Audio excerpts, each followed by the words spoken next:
दिगंबरा दिगंबरा श्रीपाद दिगंबरा दिगंबरा दिगंबरा श्रीपाद दिगंबरा दिगंबरा दिगंबरा श्रीपाद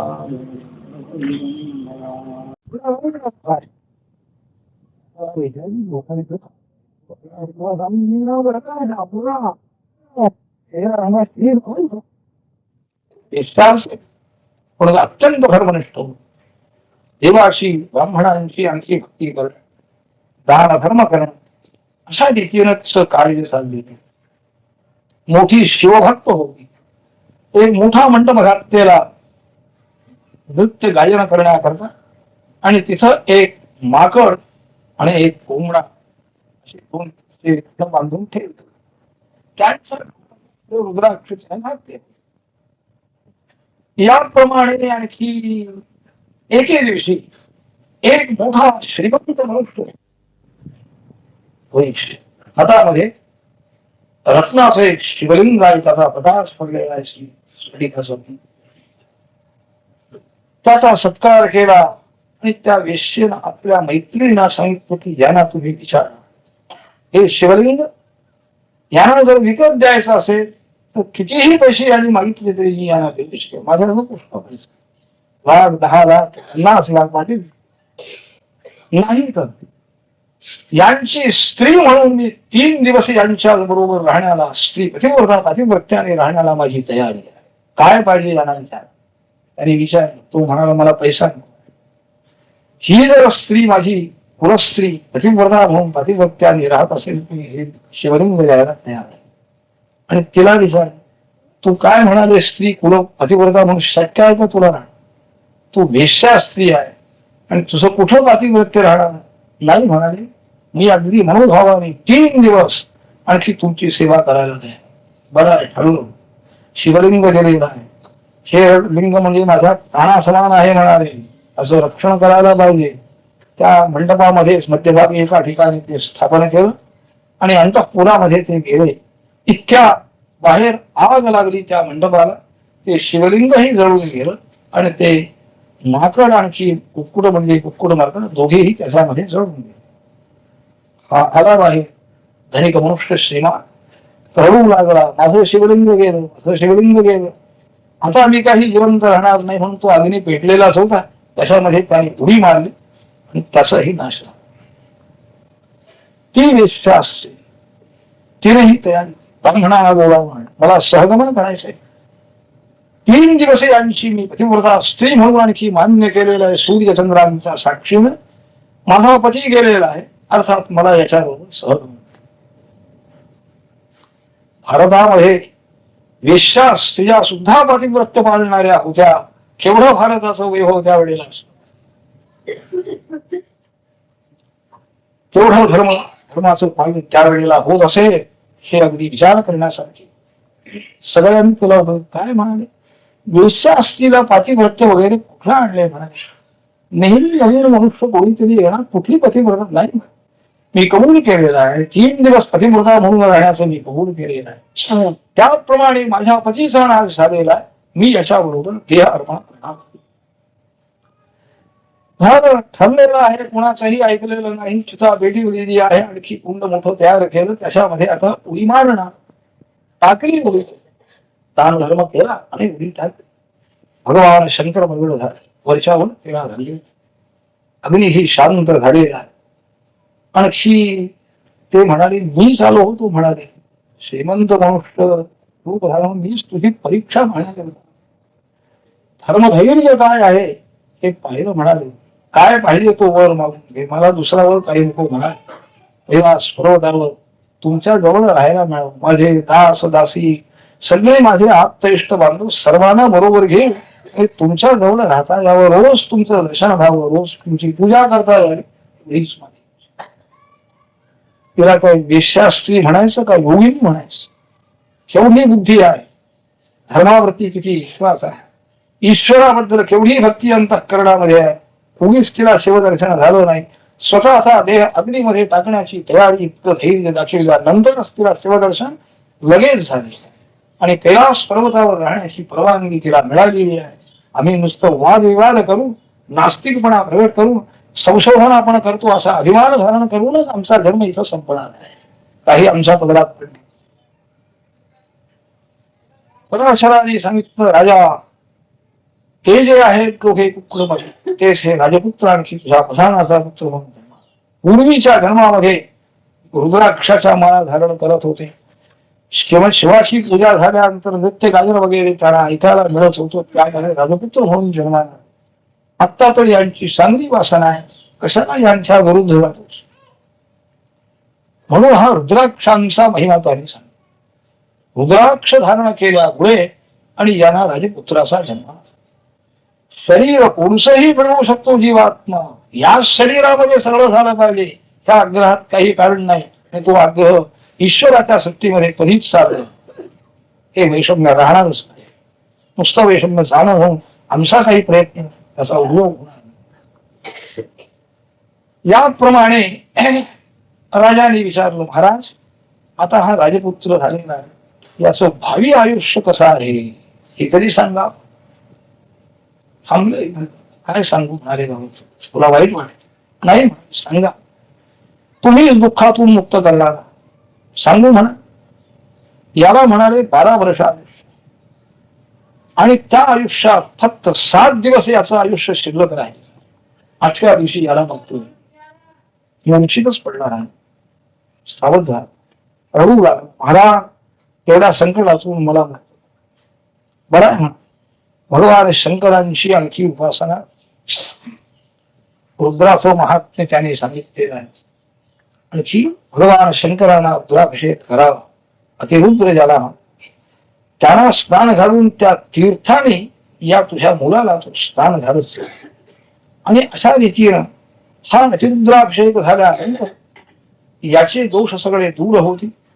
आयुष्याला प्रतिबंधक जे असं पापकर्म आहे ते नाहीच होईल. आणि हा दीर्घायुषी तुझा मुलगा होईल. हा 12 वर्ष याला आयुष्य मिळेल. लगेच राजाने सगळी ब्राह्मण मंडळी बोलावली. हे सगळं झालं, सुरुवात झाली अभिषेक. रोज पराशराने म्हणजे तीर्थाचं महात्म्य काय आहे हे याच्यामध्ये सांगतायत. तीर्थ कशाला घ्यायचं, काय आहे तीर्थाचंही. तर भगवान शंकरांचा अभिषेकाचं तीर्थ, त्या तीर्थाने त्या राजपुत्राला रोज स्नान घालावं पराशर महर्षी. 7 दिवस झालेला आहे, 8वा दिवस उजाडलेला आहे, अभिषेक संपलेला आहे. नंतर अक्षता ब्राह्मण मंडळी त्याच्यावरती टाकताय. यमदूत आलेले आहे, वेळ ठरलेली आहे. ठरलेल्या वेळेला नेण्याकरता यमदूत आले, पण त्याला पुढे जाता येईल. शिवदूतही येऊन तिथे उभे राहिलेले आहेत एका बाजूला. यमदूतांना जाता येईल. पाश आणलेले आहेत. तो जीवात्मा शरीरातला पाशात बांधून काढून घ्यायचा आणि निघून जायचं, इथेच पडायचं. शेवटी ते यमदूत पुढे झाल्याबरोबर शिवदूतांनी त्यांना आणखी त्यांच्या अंगावर धावून गेले. यमदूत पडून गेलेला.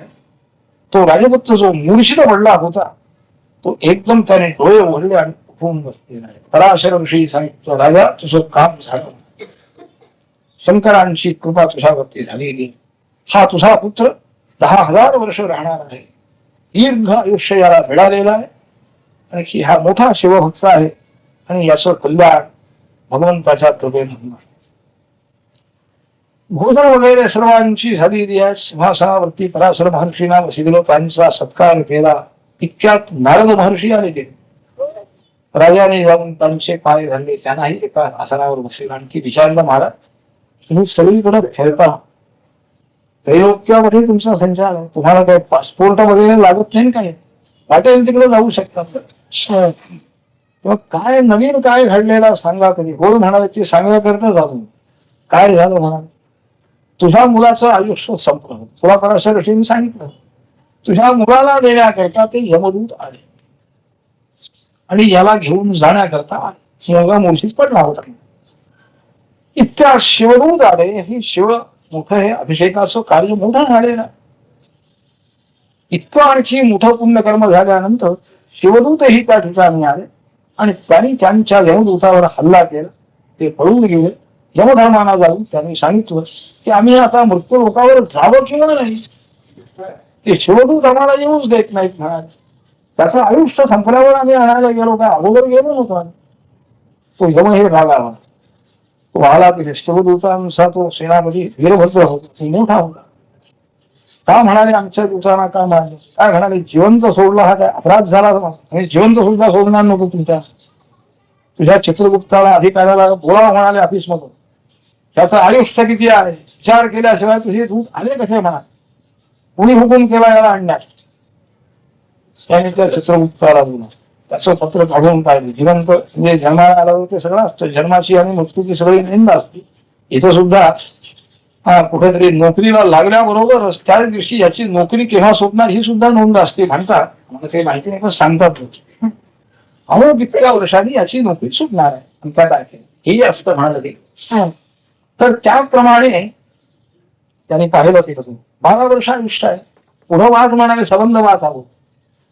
पण जर अशा रीतीनं अतिरुद्ध अभिषेक झाला तर याचं 12 वर्षाचं आयुष्य जरी असलं तरी याला 10,000 वर्ष आयुष्य मिळेल असं तिथंच गेलं. मग आता कोण म्हणाले तुझे दूध दोषी का आम्ही दूध, म्हणजे त्यांच्या सुद्धा ऑफिसमध्ये अशी काही चुका होत असतात असं म्हणायला हरकत नाही. पण असा कोणीतरी महात्मा असला म्हणजे त्या चुकाची सुधारणा होईल.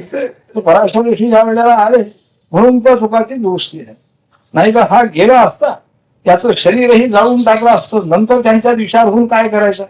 कदाचित पडलेला असतानाच पुन्हा ती चूक त्यांना समजली असती, पुन्हा जिवंत झाला असता, डोळे ओढले असते, पुन्हा नको पुढं काय.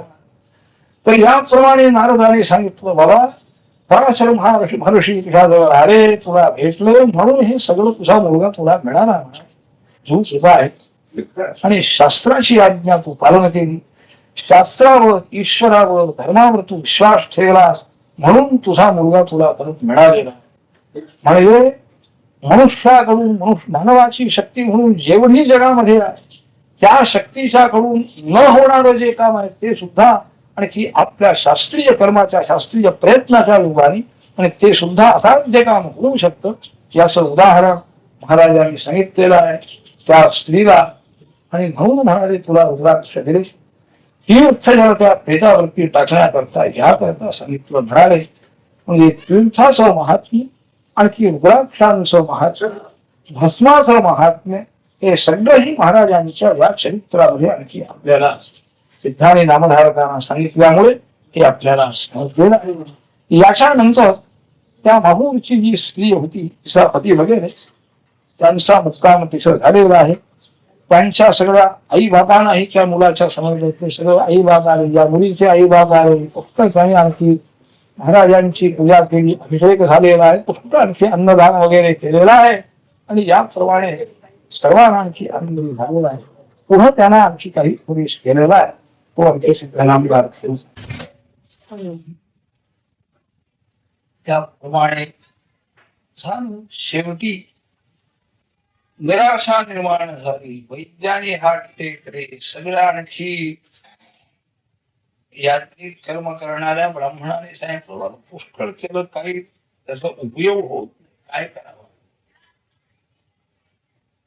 मग तो मुलगाही निराश झालेला होता, कंटाळला होता. त्याने आपल्या आई बापांना सांगितलं पिताजी माताजी तुमचं जेवढं ऋण घेतलं होतं किंवा तुम्ही जे माझं ऋण घेतलं होतं ते माझं मला मिळालं. आता मी सांगू मला इथे जास्ती राहत आहे, ऋणानुबंध आहे. त्या घरामध्ये परस्पर संबंध जे होता एकमेकांचं ऋण घेत ते असत किंवा काही एकमेकाचं हे असत ते फेडण्याकरता म्हणून म्हणा, फेडून घेण्याकरता म्हणून काही एक सिद्धांत करणे ते माझं संपलेलं आहे, माझं मला मिळालेलं आहे. आता मला या घरात काही राहता अतिशय वाईट वाटलं त्या माता पित्याला. पत्नीलाही सांगितलं बाई आता माझा संबंध सुटलेला आहे, माझा आता आयुष्य संपलेलं आहे जवळ जवळ असं दिसत आहे. तू आता आपल्या आई बापांच्या घरी राहा, तिकडे मोठी श्रीमंती आहे किंवा आमच्या घरी राहिलीस तरी हरकत नाही, आमची ही आई बाप तुझं संरक्षण करतील. तू पुष्कळ सेवा केली पण तुझ्या सेवेचा तुझ्याही पुण्याईचा काही मला उपयोग झाला नाही आहे. पण माझं इतकं कर्म बलवत्तर आहे की ते कर्म दुसऱ्याच्या पुण्याने जाणं शक्य नाही. ते मला भोगलं पाहिजे, ते भोगायचं म्हणजे हे शरीरच मला टाकलं पाहिजे असं माझं कर्म. तिलाही वाईट वाटलं. तिनं सांगितलं, महाराज मी सुद्धा आपल्या बरोबर येऊ शकेन, काही घाबरू नका, मला तरी दुसरी गती पती हेच माझं दैवत आहे. फार मोठी भावनाची आहे, तो अभ्यास ती उपासनाची चाललेली आहे. स्त्रियांना घरात राहून आणखी देवताची उपासना तीर्थयात्रा सगळं घरात राहून करताय. अतिथी देवो भव हेही त्यांच्यात आलं. संबंध स्वयंपाक वगैरे सगळं त्याग करणं आणि हे त्यांच्या ताब्यात असल्यामुळे कोणी अतिथी दुपारच्या वेळेला आला तरी परमात्म्याचं स्वरूप आहे असं म्हणून त्याला भिक्षा देणं हे त्यांना धर्म, त्यांना सगळा धर्म स्त्रियांच्या ताब्यात. म्हणून स्त्रियांची कर्म सांगताना म्हणून आणखी धर्म हे त्यांच्यावर आणखी त्यांचं कर्तव्य आहे. करवून घ्यायचं, पुरुषांना काही कळत नाही तर त्यांना सूचना करून त्यांच्याकडून करवून घ्यायचं ही जबाबदारी स्त्रियांच्यावर आहे. अर्थस्य संग्रहे चैनाम जये नियोजे शौचे धर्मे अन्न भक्त्यांच परिणाह्यस्य रेक्षणे. स्त्रियांची कर्तव्य काय आहे हे सांगताना म्हणून सांगता आहे समाजशास्त्रज्ञ म्हणून. अर्थस्थ संग्रहे चैनाम जये नियोजे. अर्थमंत्री स्त्री असली पाहिजे.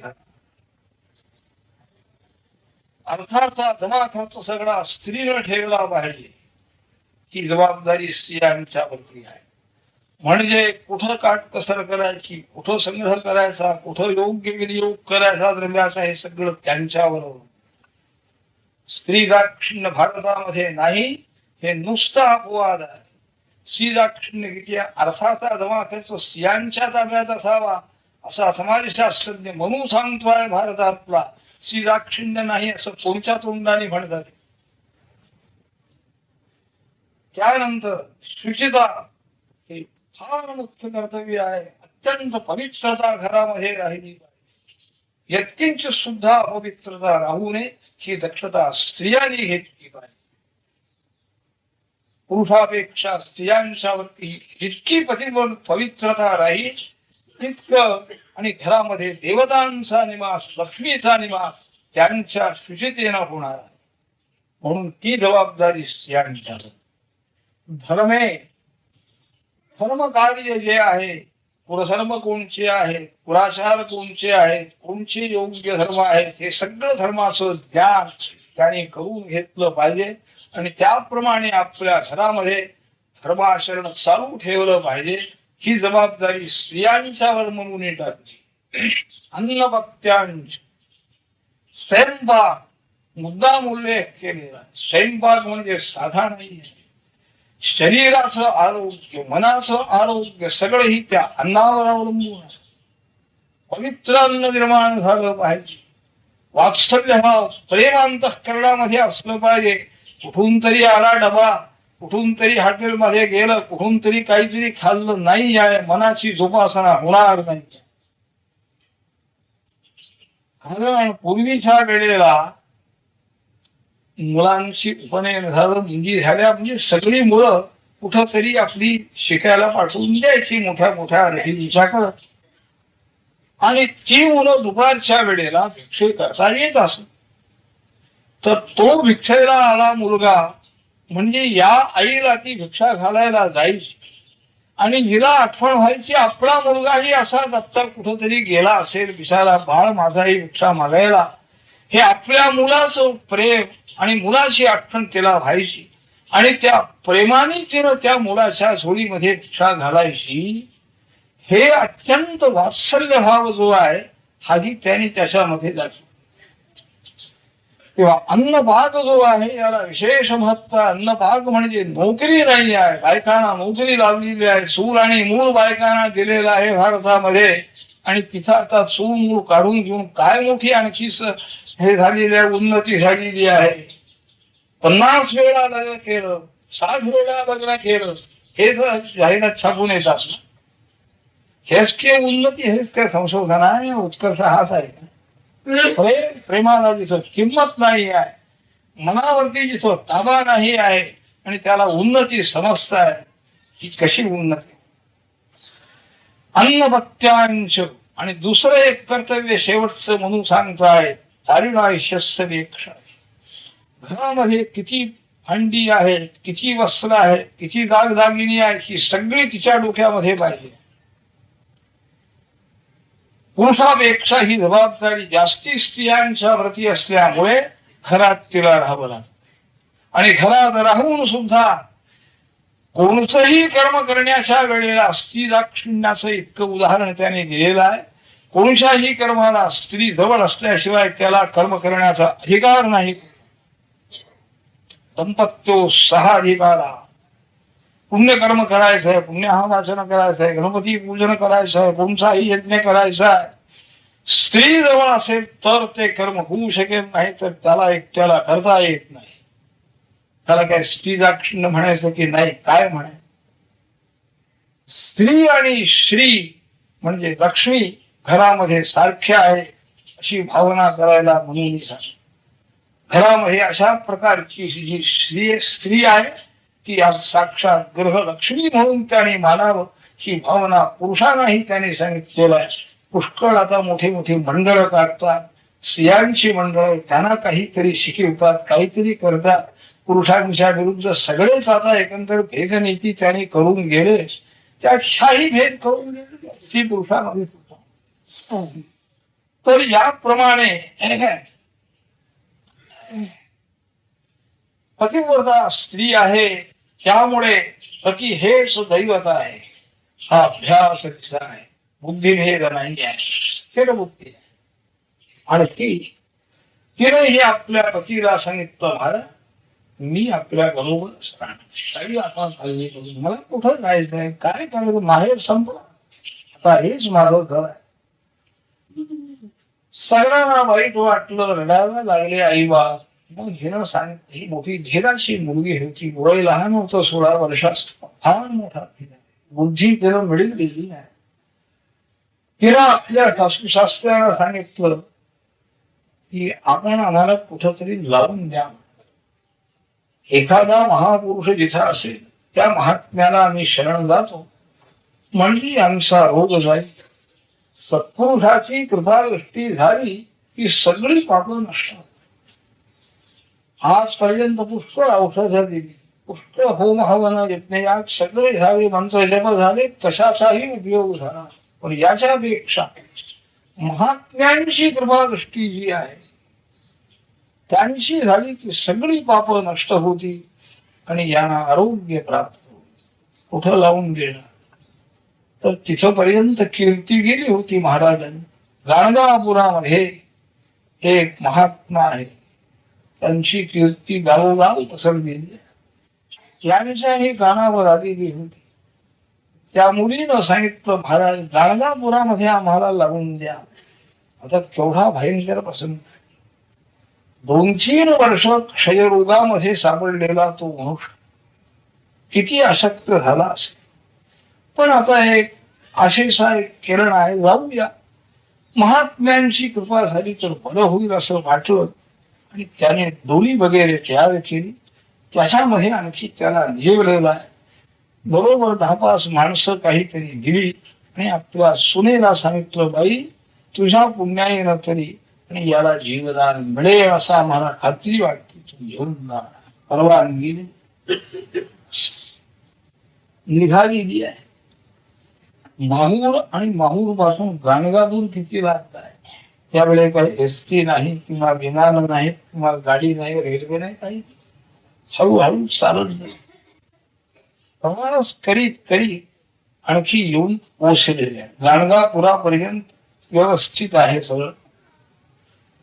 परचेवर त्यांची शुश्रूषा करायची, खाणं काय असेल थोडं ते जायचं. गाणगापुरामध्ये वेशीमध्ये येऊन पोहोचले. चौकशी केली, महाराज कुठे आहे? महाराज संगमावर आहे. पुन्हा 2-3 मैल जायचं. आलेली आहे. आणखी कशी काय प्रकृती आहे पाहावं म्हणून हात पाय संपत. उत्कर्मण त्या पदीच झालेलं आहे. काय झालं असेल त्या मुलीला, कुठं परदेशामध्ये कुठं आली, मोठ्या आशेनं आली. आणखी महाराजांची कृपा सर्वावरती होती आहे. असाध्य असं काही नाही या ठिकाणी, सर्वही साध्य आहे अशा मोठ्या विश्वासाने आलेली आहे. आणखी तिचं दर्शन होण्यापूर्वीच त्याचं प्रणोत्क्रमण. हो, अतिशय आणखी दुःख झालेलं आहे. सुडी हे ती मारून घेण्याकरता लोकांनी बायकाने जाऊन हातातून काढून, बाई असं करू नये, काय दुःख करून करणार तू, वरून काय करणार, समजून घालण्याचा प्रयत्न करताय. सगळी मंडळी आली आहे, रडती आहे सारखी. काय म्हणाले, आई बाबांना तरी शेवटचं दर्शन झालं असतं, आपल्या मुलाला पाहिलं असतं त्याने, तेही मी त्यांना समजल्याबरोबर त्यांचेही प्राण झाले. यांनाही मारलं, त्या दोघांनाही मारलं, हे सगळं पाप माझ्या डोक्यावर झालेलं आहे, काय करू म्हणा. अतिशय रडती आहे. शेवटी महाराजांनी बैरंगाचा फकीर असा वेश घेतला एका तपस्वी पुरुषाचा आणि तिथं आले. त्यांनी तिला उपदेश केलेला आहे. कर्ममार्ग आणखी भक्तिमार्ग. अत्यंत भक्ती मार्गाच्या आधाराने भक्ती, भगवंताची भक्ती, साक्षात ईश्वर रूप हा महात्मा, त्याच्याबद्दल मनामध्ये अत्यंत भक्ती श्रद्धा आहे आणि त्यांच्या कृपेने यांना बरं वाटेल म्हणून ती आलेली आहे. पण तिला आता महाराजाने सांगितलं, बाई कर्म मार्गाच्या दृष्टीनं तू आता विचार. आणि आलीस तू, दर्शन झालं नाही महाराजांचं, हा दैव योग आहे अशा दृष्टीनं झालेला आहे. तरी सुद्धा तुम्ही स्त्रियांचे सुद्धा स्वतंत्र धर्म आहेत. पतीची सेवा कशी करावी, काय करावी, कसं वागावं, पती जिवंत असताना कसं वागावं, पती गेल्यानंतर कसं वागावं, हे सगळे धर्म त्यांनी. अगस्ती ऋषींची लोपामुद्रा नावाची जी पतिव्रता स्त्री आहे, त्यांच्या भेटी करता सर्व देव मंडळी वगैरे आलेली होती. विंध्य पर्वत मोठा वाढत होता, सूर्याचा आणखी रस्ता बंद झाला, अंधार पडला. म्हणून ब्रह्मदेवांच्या सांगण्याप्रमाणे विंध्य पर्वताचे गुरु अगस्त्य ऋषी यांच्याकडे जाऊन आणि त्याला ताकीद करावी म्हणून देव आले. आणि देवगुरु बृहस्पतीने त्यावेळेला संपूर्ण स्त्रियांचे धर्म त्यावेळेला सांगितलेले आहे. ते महाराजांनी या स्त्रीला सांगितले. कर्म जे आहे, शिवानी आपलं आपलं कर्म करावं आणि आपली उन्नती करून घ्यावी, ही शास्त्रात व्यवस्था आहे. आम्हाला आता आमच्या मनाप्रमाणे वागायची सवय झालेली आहे. शास्त्रावर आमचा विश्वास नाही. शास्त्राची आज्ञा कोण पाळणार? पण शास्त्राची आज्ञा म्हणजे ती सुद्धा कर्मच आहे. आपल्या मनाप्रमाणे न करताना शास्त्राने सांगितल्याप्रमाणे जर आपण वागलो तर त्यात आपला उत्कर्ष कितीतरी करून घेता येतो जीवन. म्हणून सर्व धर्म सांगितले, विधवा स्त्रियांचे धर्म सांगितले. आणि पती गेल्यानंतर सहगमन जर स्त्रीनं केलं धैर्य तर त्याचं अतिशय मोठं पुण्य आहे. म्हणजे पतीच्या देहाबरोबर आपला जिवंत देह अग्नीमध्ये अर्पण करायचा, तेवढं धैर्य पाहिजे. आणि ह्याला आत्महत्या म्हणून शास्त्रकार म्हणत नाही. आमच्या बुद्धीने करणे म्हणजे ही आत्महत्या आहे, पण ही आत्महत्या नाही आहे.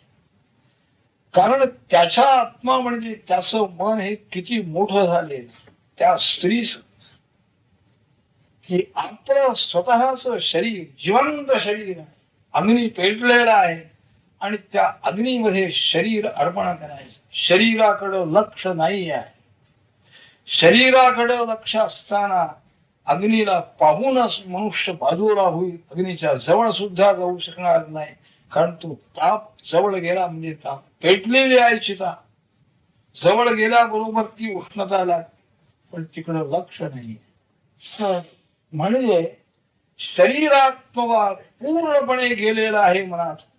शरीरापेक्षा मी निराळी आहे आणि हे शरीर केव्हा तरी पडणार आहे.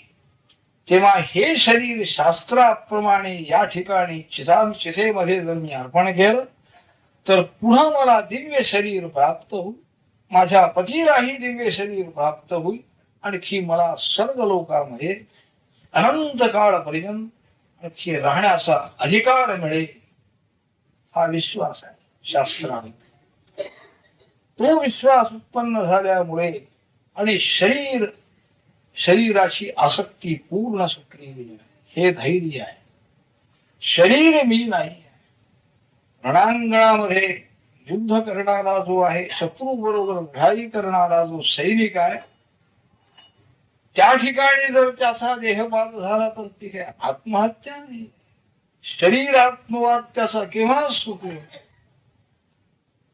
त्याला फक्त समोर युद्ध सेनापतीची आज्ञा झालेली आहे, चला पुढे निघालेला, शरीराकडे लक्ष नाही. आणि अशा वेळेला देह पडला तरी सुद्धा त्याला उत्तम गती, ते मरण चांगलं म्हणून सांगितले, आत्महत्या दोष नाही. तर याप्रमाणे अंतःकरणामध्ये पतीबद्दल इतकं उत्कट प्रेम अंतःकरणामध्ये आहे, त्या पतिव्रता स्त्रीच्या तिला सहगमन सांगितले. सहगमन वाटेल त्याला सांगितले. जर नसेल धैर्य तर करू नये म्हणून सांगितलं. आपलं दुसऱ्याने सांगितलं म्हणून का पतीच्या प्रेमामुळे आणखी आपलं शरीर फक्त आड येत आहे. आपण इथं राहिलो, पती पुढं गेलेले आहे, आपण हे शरीर टाकल्याबरोबर आपल्याला सुद्धा तिथं जाऊन जात आहे, ही दृढ भावना मनामध्ये आहे. आणि अत्यंत आणखी पती प्रेमामुळे इतकी ती आणखी उत्कंठित झालेली स्त्री आहे, पतिव्रता स्त्री, की समोर पेटलेला अग्नी जरी असता तथापि त्याचं सुद्धा दुःख तिला नाही, भान नाही शरीराचं भान, शरीर दग्ध. तर हा सहगमनाचा विधी हाही महाराजांनी तिला सांगितला. आणि पती गेल्यानंतर कसं राहावं हे सगळं तिला समजून सांगितलं. आणि तुला कोणचे कर म्हणा, तुला वैधव्य पालन करायचं असेल, विधवा धर्माप्रमाणे राहायचं असेल तरी सुद्धा तुझा उद्धार हो. त्याने काय आग्रह केला नाही, पण त्या स्त्रीच्या मनामध्ये विचार आहे की आता आपले पती तर गेलेले आहे, सहगमन करणं ही शास्त्राने आणखी अनुमती आहे. शास्त्र आपलं शरीर अर्पण केलं म्हणजे आपण झालं. देहापेक्षा जीवात्मा वेगळा आहे ही पक्की खात्री मनामध्ये, तरच धर्माचरण घडवू शकत, तितकं धैर्य राहू शकतं. देह म्हणजेच मी आहे ही बुद्धी असेपर्यंत धर्माचरण नाही, ज्ञान नाही, योग नाही, काही नाही, मनाची उन्नती नाही. तर याप्रमाणे ती म्हणाली, महाराज इतक्या लहान वयामध्ये आता जर मी राहिले, कारण मनाचा नियम आहे, मन माझं योग्य रीतीनं राहू शकेल काय जीवन असेल, तेव्हा शरीर अर्पण करण्याची शास्त्राची आणखी संमती आहे. तेव्हा पुढं मी जर जिवंत राहिले तर माझ्या मनाकडून काही दुष्कर्म झालं तर शेवटी पापामुळे मला नरकात जावं लागेल, त्यापेक्षा आज मी शरीर अर्पण करण्याची माझी तयारी आहे. महाराजांनी काय हरकत नाही, कर सहगमन. तिला रुद्राक्ष दिलेले आहे, पतीच्या कानामध्ये वगैरे बांध, कंठामध्ये बांध. आणखी इथं जाऊ नये एकदा, संगमावर महाराज गेलेले आहेत म्हणून तुला सांगितलेला मंडळी हेच सांगतात, सुद्धा निराळ्या वेशात आले. संगमावर जाऊन आता इतक्या लांब आलीस म्हणाले, एकदा त्या महात्म्याचं दर्शन कर. तिथं आणखी पाद्य पूजा चालू असे, त्यांच्या पायाचं ते तीर्थ वगैरे ही याच्या अंगावर शिंपड आणि नंतर याच्या बरोबर तू सहगमन सांगितलं महाराजांनी. आणि महाराज निघून गेले. तपस्वी वेशामध्ये आलेले होते. तर याप्रमाणे सगळी तयारी झालेली आहे, सगळी वाणा बिणा दिलेली आहे, सगळं काय आहे करायचं ते केलं. धर्मकर्ते ब्राह्मण मंडळी सगळी जमलेली आहे. आणि एकदा त्यानं ब्राह्मणाला विचारलं, महाराज मी एकदा संगमावर जाऊन यावं अशी माझी इच्छा. इतक्या लांब आले, महाराजांचं दर्शन करून येते लवकर आणि शरीर अर्पण कर. लवकर ये आणि सूर्यास्ताच्या आत हे झालं. निघाली. म्हणाली महाराजांची प्रार्थना करती आहे, काय माझा अपराध झाले, पती रोगी आहे, त्यांचं कर्म आहे, मी काय अपराध, मी त्यांची सेवा योग्य प्रमाणाने पूर्ण मनापासून करते आहे. तुमच्यावर विश्वास ठेवून, तुमची शक्ती फार मोठी आहे, जरी आमच्या हातून काही कर्म घडली असली तरी ती कर्म आपण दुरुस्त करू शकता आणि आमची उन्नती करू शकता, आमचं कल्याण करू शकता, अशा विश्वासाने तुमच्या दर्शनाकरता मी आले. आणि या ठिकाणी माझ्या पतीचा नाश झाला. हा माझा दोष आहे का कोणाचा? दिगंबरा श्रीपाद हरिंबरा